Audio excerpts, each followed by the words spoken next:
Hi guys, I'm Mike. I'm Ash. And this is F1 Fanatics.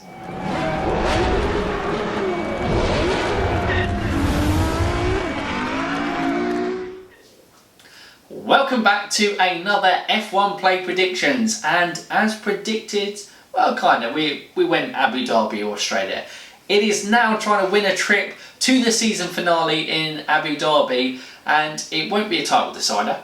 It will already be confirmed by then, but more of a celebration of Lewis Hamilton's victory, and there still might be some interesting racing there, although I know Abu Dhabi isn't necessarily some of people's favourite tracks, but I think the spectacle of Abu Dhabi and Yas Marina circuit is certainly one that I think F1 and race fans should go and see. Well, that's what I've been told by my mate James, so I'll go with that one. Anyway, here is the video where we go through the F1 Play Predictions, we make our predictions, and then in the comments you make your predictions or get involved in the app. We'll leave the code up to our league so you can see how you do against our predictions, and we go from there. But Ash, should we get into it? Yes, okay, so we will start with predicting the podium, and I'm going for one that I don't think I've stuck with it very often, just a combination of it. I am going to go with Charles Leclerc to win, Sebastian Vettel finishing second, and Lewis Hamilton wrapping up the championship with a podium. And I am going to go for a repeat podium of the race we've just had in Mexico. I'm going to go Lewis 1 to wrap up the championship in style, Sebastian Vettel 2, and Valtteri Bottas to get third position. I just think Charles Leclerc and Max Verstappen at the moment are a bit like, and they just, again, a bit frustrated about everything, and they need the winter break to reset, come back and make sure they have strong pushes for next year. Definitely. But yes, I think both the success of their early season got to both of their heads. But that leads us on to fastest lap, and although I've just said he's going to use that anger and he's going to get the fastest lap, Charles Leclerc. Lewis Hamilton loves the track and he's going to want to sign off in style, so I'm going for it. Bold prediction within our F1 plays, final lap of the race, Hamilton, fastest lap. You don't get bonus predictions for that, but it is a fun one to put out there. What does that move us on to next, Ash? That moves us on to best of the rest, so that is the Renaults of Nico Hülkenberg and Daniel Ricciardo, the McLarens of Lando Norris and Carlos Sainz, and then Sergio Perez in his Racing Point, Kimi Raikkonen in the Alfa Sauber, and then it is Pierre Gasly in the Toro Rosso. I thought you were like going to slip, and then it came to you. I had it. And this one I am sticking with the main man, Carlos Sainz. Unfortunate within the Mexican Grand Prix, and I feel they'll be back on track with the McLarens both doing well this weekend. I spoke about it in the driver ratings, and I'm sure we would have spoken about it in the race review. I think it was very harsh on the McLarens, who had the natural pace and got punished for starting on the soft tyre, and therefore it buggered both the races, and obviously McLaren themselves buggered themselves by that green light going off in the pits, although that might have just been something to do with the altitude. I think Martin Brundle was saying. Actually it was the wheel nut got cross-threaded and too much torque meant that they thought it was in, took the gun away, and then they knew. Lando. When's his luck going to come in? Anyway, it's not Lando, but it is Carlos Sainz. I'm going to be boring there. I just think he's going to go back to being normal best of the rest. Although Checo, if he was going to do it once this year, well, getting best of the rest in his home Grand Prix was the one, wasn't it? That moves us on to a rest of the rest, or the wooden spoon as Ash likes to call it. And that means that you have the two Haas. They got demoted from Group 1.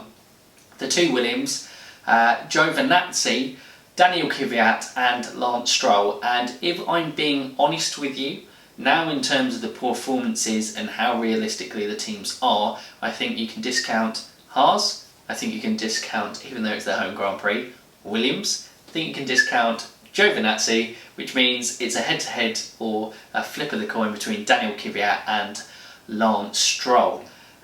For me, I just think it will be Daniel Kvyat because Lance Stroll always shoots himself in the foot by having a poor qualifying, so therefore he has double the amount of effort to make up in the race, where Kvyat usually gets around about Q2, Q3 and puts himself in a good position to start off with. So, Daniel Kvyat for me. And I would agree that it's a shootout between the two, but I am going with Lance Stroll. I feel his performances on a Sunday... Cover bases. Exactly. I feel his performances on a Sunday have improved a lot. And yes, he had poor qualifying in Mexico, but on the whole, since the summer break, his qualifying has been better. He has been closer to... It's got better, but it's still woeful. Yeah. Compared to Perez. I've got confidence in him. We got confidence in him. He hasn't got beat Perez, he's just got beat the rest. The rest of the rest. And then that moves us on to... First to retire. Oh, it's always a good one. It is, and I've gone bold. No one. It is bold because we've only had one race this year where no one retired, and that was in Austria, where the person actually won a trip to the US Grand Prix. There we go. So maybe it's going to pan out for us. But for me, I want to say Roman, but I couldn't do it 2 years in a row retiring from the US Grand Prix. So I went for that man, Lance Stroll.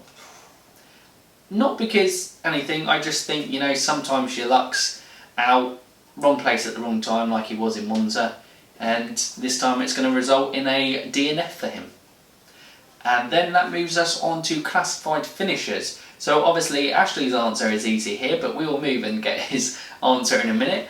And mine is going to be 18. I'm going to imagine it just like, because Hulkenberg classified, didn't he? So it was 18 in Mexico. Everything seems to be kind of tailoring down, not too many cars at the back are pushing it, and it really is kind of, probably should have gone for one of the top teams to be first to retire, because those are the ones that are kind of throwing it at each other, Max and Leclerc at the moment.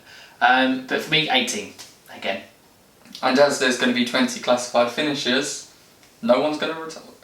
And as no one's going to retire, I've got to get it the right way round. As no one's retiring, 20 classified finishers. Easy. Easy. It then comes on to, will we have a full course safety car? No one's retiring, no safety car. 2 cars are retiring, safety car. That's simple. And then we move on to our last category, which is winning margin. And so you have the 5 different categories, which is between 0 to 2.5, 2.5 to 4.5, 4.5 to 7.5, 7.5 to 15, and then rounding off with 15 seconds plus and absolute domination, which hasn't really happened. Has there been a 15-second plus one this year? Yes. But don't ask you when. Good, we'll cover it up. Yes, yeah. That has...